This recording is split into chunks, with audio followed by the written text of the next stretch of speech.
வணக்கம். இன்றைய முக்கிய செய்திகள்.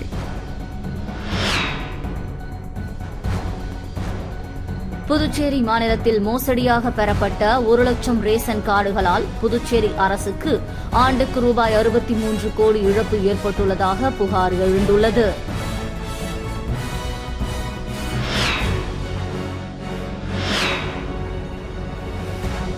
அரசு பள்ளிகளில் மதிய உணவு திட்டத்தை செயல்படுத்தி வரும் அக்ஷய பாத்ரா நிறுவனம் புதிய கருவிகள் வாங்க ரூபாய் 5.5 கோடிக்கு புரிந்துணர்வு ஒப்பந்தத்துக்கு கையொப்பமிட்டுள்ளது.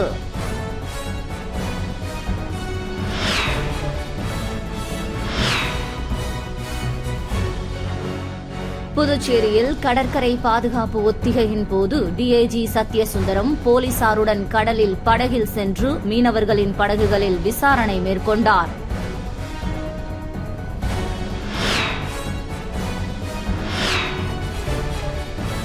புதுச்சேரியில் அட்டவணையின மக்கள் செல்லும் பாதையை மூடும் நோக்கில் மற்றொரு தரப்பினர் மதில் சுவர் அமைக்க முற்பட்டபோது இரு தரப்பினருக்கும் கடும் வாக்குவாதம் ஏற்பட்டதால் பரபரப்பு ஏற்பட்டது.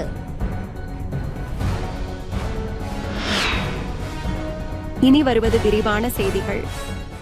புதுச்சேரி அரசு பள்ளிகளில் படிக்கும் 23% மாணவர்கள் போதைப் பொருள்களை பயன்படுத்தியிருப்பதாக துணைநிலை ஆளுநர் கைலாஷ்நாதன் அதிர்ச்சி தகவல் தெரிவித்தார். புதுச்சேரி பாரதி அறக்கட்டளை சார்பில் சர்வதேச போதைப் பொருள் துஷ்பிரயோகம் மற்றும் சட்டவிரோத கடத்தலுக்கு எதிரான தினத்தை முன்னிட்டு போதைப் பொருள் இல்லாத புதுச்சேரி என்ற தலைப்பில் விழிப்புணர்வு நடைப்பயணம் நடைபெற்றது. இந்த விழிப்புணர்வு நடைப்பயணம் கம்பன் கலையரங்கத்திலிருந்து புறப்பட்டது. இதில் கலந்து கொண்ட புதுச்சேரி துணைநிலை ஆளுநர் கைலாஷ்நாதன் பேரணியை தொடங்கி வைத்து பங்கேற்று சுமார் 4 கிலோமீட்டர் தூரம் நடைப்பயணம் சென்றார்.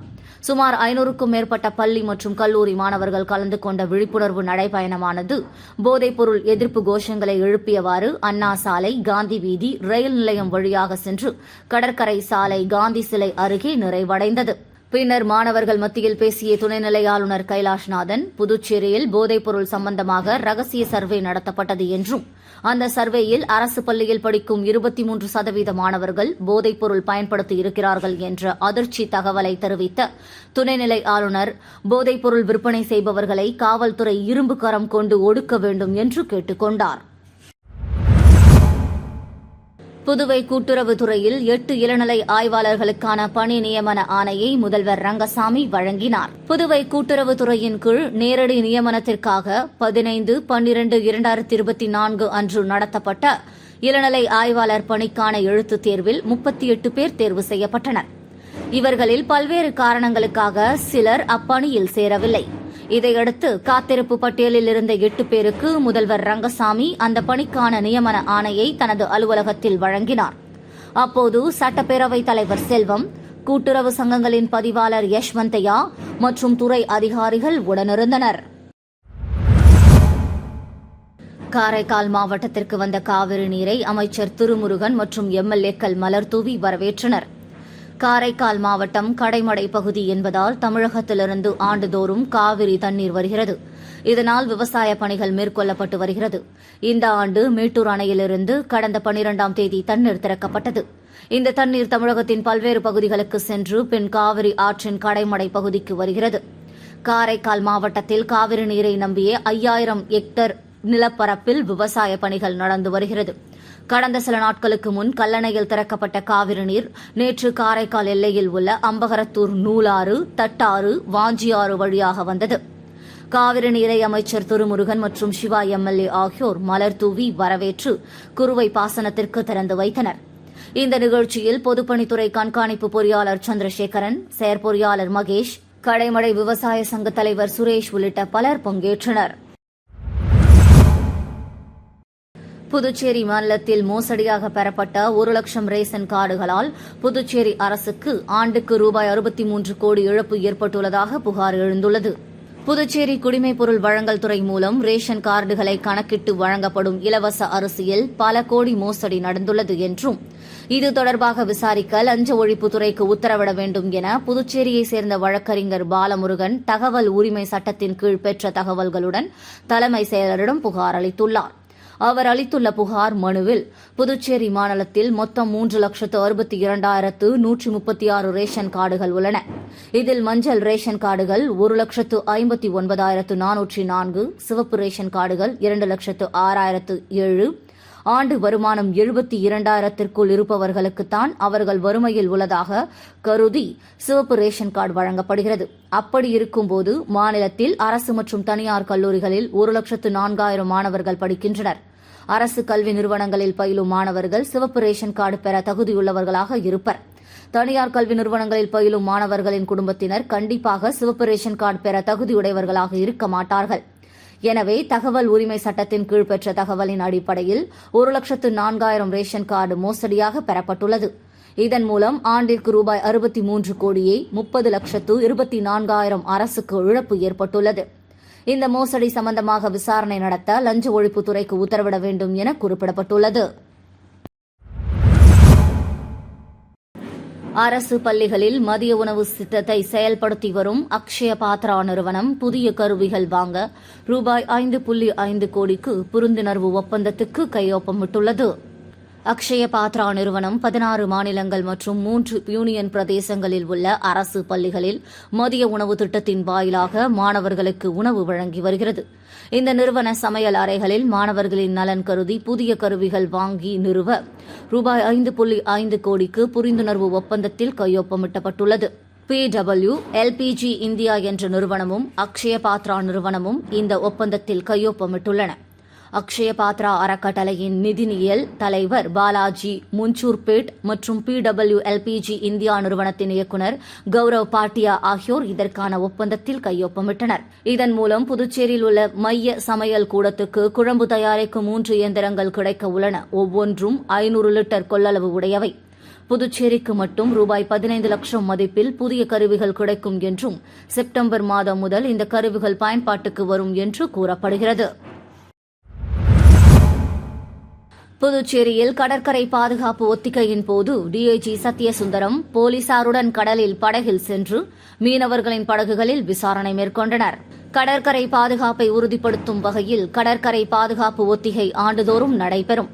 இந்த ஆண்டுக்கான ஒத்திகை புதன்கிழமை தொடங்கியது. இது வியாழக்கிழமை வரை நடக்கிறது. புதுச்சேரி கடலோர பாதுகாப்பு போலீசார் இந்த ஒத்திகையில் ஈடுபட்டுள்ளனர்.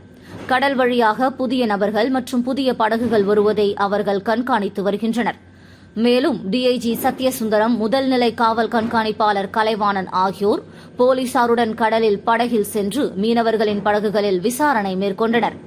கடலில் சந்தேகப்படும்படி யாராவது தென்பட்டால் தகவல் தெரிவிக்குமாறு மீனவர்களை அவர்கள் கேட்டுக் கொண்டனர்.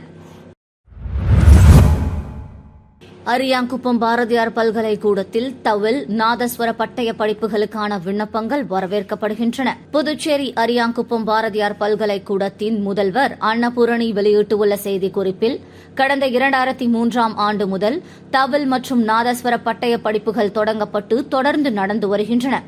தற்போது 2025-26ஆம் ஆண்டுக்கான தவில், நாதஸ்வர பட்டய படிப்புகளில் சேர விரும்புபவர்கள் பல்கலைக்கூட அலுவலகத்தை தொடர்பு கொள்ளலாம். மேலும் 10ஆம் வகுப்பு தேர்ச்சி பெற்று பட்டய படிப்பு முடித்தவர்கள் தவில், நாதஸ்வர பட்டப்படிப்பில் சேரலாம். ஏற்கனவே 2024-25ஆம் கல்வியாண்டு முதல் தவில், நாதஸ்வரம் ஆகியவை பட்டப்படிப்பாக நடத்தப்பட்டு வருகின்றன என குறிப்பிடப்பட்டுள்ளது. புதுச்சேரி லாஸ்பேட்டை அரசு பள்ளியில் ஆசிரியர் பற்றாக்குறையை கண்டித்து காங்கிரஸ் MLA வைத்தியநாதன் தலைமையில் 100க்கும் மேற்பட்டோர் கல்வித்துறை அலுவலகத்தை முற்றுகையிட்டு போராட்டத்தில் ஈடுபட்டதால் பரபரப்பு ஏற்பட்டது. புதுச்சேரி லாஸ்பேட்டையில் இயங்கி வரும் நாவலர் நடுநிலைப் பள்ளியில் காலியாக உள்ள ஆசிரியர் பணியிடங்களை நிரப்ப வேண்டும், பள்ளியின் தரத்தை உயர்த்த வேண்டும், இப்பள்ளியை சேர்ந்த ஆசிரியர்களை வேறு பள்ளிக்கு அனுப்பி பாடம் எடுக்க நிர்பந்திப்பதை நிறுத்தக் கோரி காங்கிரஸ் சட்டமன்ற உறுப்பினர் வைத்தியநாதன் தலைமையில் பெற்றோர்கள் கல்வித்துறையை முற்றுகையிட்டு தர்ணா போராட்டத்தில் ஈடுபட்டனர். அப்போது இணை இயக்குநர் இல்லாமல் அலுவலகத்தில் மின் விசிறி, AC ஆகியவை ஓடியதாலும் அதிகாரிகள் யாரும் இல்லாததால் ஆத்திரமடைந்த வைத்தியநாதன் MLA மற்றும் பெற்றோர்கள் இணை இயக்குநர் அலுவலகத்தின் கதவை திறந்து அறையின் உள்ளே சென்று தர்ணாவில் ஈடுபட்டனர். 30 நிமிடங்களுக்கு மேலாக அதிகாரிகள் யாரும் வராததால் ஆத்திரமடைந்த காங்கிரஸ் சட்டமன்ற உறுப்பினர் வைத்தியநாதன் தலைமையில் பெற்றோர்கள் இந்திரா காந்தி சிக்னல் அருகே மறியலில் ஈடுபட்டதால் புதுச்சேரி, கடலூர், சென்னை இடையே 15 நிமிடம் போக்குவரத்து பாதிக்கப்பட்டது. இதனை அடுத்து இணை இயக்குநர் சிவகாமி அழைத்து கல்வித்துறை வாயிலேயே எம்எல்ஏ மற்றும் பெற்றோர்களிடம் பேச்சுவார்த்தை நடத்தி தங்களின் கோரிக்கைகளை உடனடியாக சரி செய்யப்படும் என்று உறுதியளித்ததைத் தொடர்ந்து போராட்டத்தை கைவிட்டு கலைந்து சென்றனர். புதுச்சேரியில் அட்டவணை இன மக்கள் செல்லும் பாதையை மூடும் நோக்கில் மற்றொரு தரப்பினர் மதில் சுவர் அமைக்க முற்பட்டபோது இரு தரப்பினருக்கும் கடும் வாக்குவாதம் ஏற்பட்டதால் பரபரப்பு ஏற்பட்டது. புதுச்சேரி மங்கலம் தொகுதிக்குட்பட்ட பகுதியில் கீழ் சாத்தமங்கலம் கிராமம் அமைந்துள்ளது. இங்கு 500க்கும் மேற்பட்ட அட்டவணை இன குடும்பத்தினர் வசித்து வருகின்றனர். இதன் அருகே புதுக்குப்பம் கிராமம் உள்ளது. 2 கிராமங்களுக்கு நடுவில் சிறிய பாலம் உள்ள நிலையில் அந்த வழியில் அட்டவணை இன மக்கள் செல்வதை விரும்பாத புதுக்குப்பம் கிராம பொதுமக்கள் பாலத்தை மூடும் நோக்கில் மதிர் சுவர் எழுப்ப இன்று பள்ளம் தோண்டினர். இதுகுறித்து தகவல் அறிந்த கீழ் சாத்தமங்கலம் பகுதி அட்டவணை இன மக்கள் மதில் சுவர் எழுப்பும் பணியை தடுத்து நிறுத்தி கடும் வாக்குவாதத்தில் ஈடுபட்டனர். இதுகுறித்து தகவல் அறிந்த வில்லியனூர் போலீசார் மற்றும் வருவாய்த்துறை அதிகாரிகள் சம்பவ இடத்திற்கு விரைந்து வந்து இரு தரப்பினரிடையே பேச்சுவார்த்தையில் ஈடுபட்டனர். அரசு அனுமதி இல்லாமல் பொது பாதையை மூட முயற்சித்த புதுக்குப்பம் கிராம மக்களை எச்சரித்த வருவாய்த்துறை அதிகாரி இது தொடர்பாக இரு கிராம மக்களையும் அழைத்து பேச்சுவார்த்தை நடத்தவுள்ளதாக தெரிவித்தார். புதுச்சேரியில் அட்டவணை இன மக்கள் செல்லும் பொது பாதையை மதில் சுவர் எழுப்பி மூட முயற்சித்த சம்பவம் பெரும் பரபரப்பை ஏற்படுத்தியுள்ளது. பாண்டிச்சேரி ரவுண்ட் டேபிள் 70 சார்பில் நடைபெற்ற விருக்ஷம் ஸ்காலர்ஷிப் வழங்கும் விழாவில் 70 மாணவர்களுக்கு உதவித்தொகை வழங்கப்பட்டது. பாண்டிச்சேரி ரவுண்ட் டேபிள் 70 சார்பில் 2வது ஆண்டாக விருக்ஷம் ஸ்காலர்ஷிப் வழங்கும் நிகழ்ச்சி சுகன்யா கன்வென்ஷன் சென்டரில் நடைபெற்றது. இதில் பெற்றோர்களை இழந்த 70 மாணவர்களுக்கு தலா 10 ஸ்காலர்ஷிப் வழங்கப்பட்டது. நிகழ்ச்சியில் கல்வித்துறையின் state project director Ezhil Kalpana, round table area 2 chairman Kunal Chowdhury, area 2 secretary Dilip Anirudh, Pondicherry round table chart chairman Nagarajan ஆகியோர் இந்த விழாவில் கலந்து கொண்டு சிறப்பித்தனர். மேலும் Pondicherry round table 70 chairman Sathishkumar, secretary Karthik, பொருளாளர் புருஷோத்தமன், துணைத் தலைவர் அசோக் ஆகியோரும் பங்கேற்றனர். சர்வதேச போதைப்பொருள் தடுப்பு விழிப்புணர்வு தினத்தை முன்னிட்டு ஏம்பலம் மறைமலை அடிகள் அரசு உயர்நிலைப் பள்ளியில் விழிப்புணர்வு நிகழ்ச்சி நடைபெற்றது. புதுச்சேரி ஏம்பலம் ஸ்ரீ மறைமலை அடிகள் அரசு உயர்நிலைப் பள்ளியில் சர்வதேச போதைப்பொருள் தடுப்பு தினத்தை முன்னிட்டு விழிப்புணர்வு நிகழ்ச்சி இன்று நடைபெற்றது. வில்லியனூர் காவல் நிலைய இன்ஸ்பெக்டர் கலைச்செல்வன் சிறப்பு அழைப்பாளராக கலந்து கொண்டு மாணவர்களுக்கு போதைப் பொருட்களால் ஏற்படும் தீமைகள் குறித்து மாணவர்களிடையே விழிப்புணர்வை ஏற்படுத்தினார். இந்த நிகழ்ச்சியில் பள்ளியின் துணை முதல்வர் ராஜவேலு, தலைமை ஆசிரியை சாந்தி, பொறுப்பாசிரியர் தீபாஞ்சான், பழனி, ஜெயசுந்தர் மற்றும் பள்ளியின் ஆசிரியர்கள், பள்ளி மாணவர்கள் கலந்து கொண்டனர். காலியாக உள்ள சுகாதார ஆய்வாளர் பதவிகளை நிரப்ப வேண்டும் உள்ளிட்ட பல்வேறு கோரிக்கைகளை வலியுறுத்தி புதுச்சேரி சுகாதார ஆய்வாளர்கள் மற்றும் உதவியாளர்கள் சங்கம் சார்பில் கண்டன ஆர்ப்பாட்டம் நடைபெற்றது. புதுச்சேரி சுகாதார ஆய்வாளர்கள் மற்றும் உதவியாளர்கள் சங்கம் சார்பில் பல்வேறு கோரிக்கைகளை வலியுறுத்தி ஆர்ப்பாட்டம் சம்பா கோவில் எதிரே நடந்தது. சங்க தலைவர் திருமலை தலைமை தாங்கினார். செயலாளர் ஜெகநாதன், துணைத் தலைவர்கள் பன்னீர்செல்வம், தாமோதரன், இணை செயலாளர்கள் காசி முனியன், சந்தோஷ்குமார் முன்னிலை வகித்தனர். அரசு ஊழியர் சம்மேளன கௌரவ தலைவர் பிரேமதாசன், தலைவர் ரவிச்சந்திரன், செயல் தலைவர் ராதாகிருஷ்ணன், பொதுச் செயலாளர் முனுசாமி, துணை பொதுச் செயலாளர் மணிவண்ணன், சுகாதார சம்மேளன பொதுச் செயலாளர் ஜவஹர், நிர்வாகிகள் கிரி, சதீஷ், கலைவாணி, வெற்றிவேல், சுதா ஆகியோர் கண்டன உரையாற்றினர்.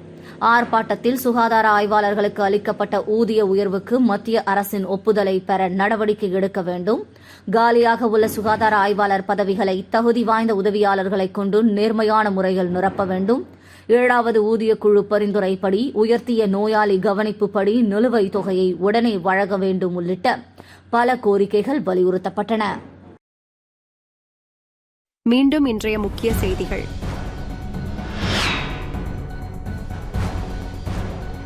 புதுச்சேரி மாநிலத்தில் மோசடியாக பெறப்பட்ட 1 லட்சம் ரேஷன் கார்டுகளால் புதுச்சேரி அரசுக்கு ஆண்டுக்கு ரூபாய் 63 கோடி இழப்பு ஏற்பட்டுள்ளதாக புகார் எழுந்துள்ளது.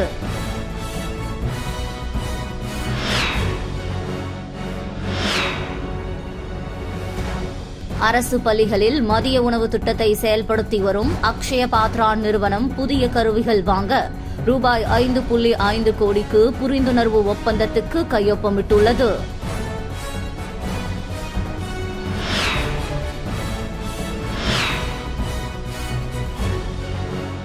புதுச்சேரியில் கடற்கரை பாதுகாப்பு ஒத்திகையின் போது டிஐஜி சத்யசுந்தரம் போலீசாருடன் கடலில் படகில் சென்று மீனவர்களின் படகுகளில் விசாரணை மேற்கொண்டார்.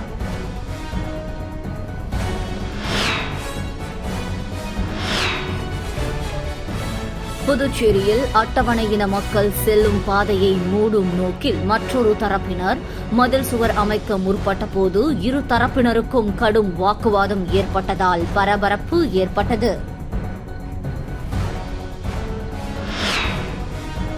செய்திகளை துல்லியமாகவும் தெளிவாகவும் தெரிந்து கொள்ள கிரியேட்டிவ் மீடியா யூடியூப் சேனலை சப்ஸ்கிரைப் செய்து கொள்ளவும். நன்றி, வணக்கம்.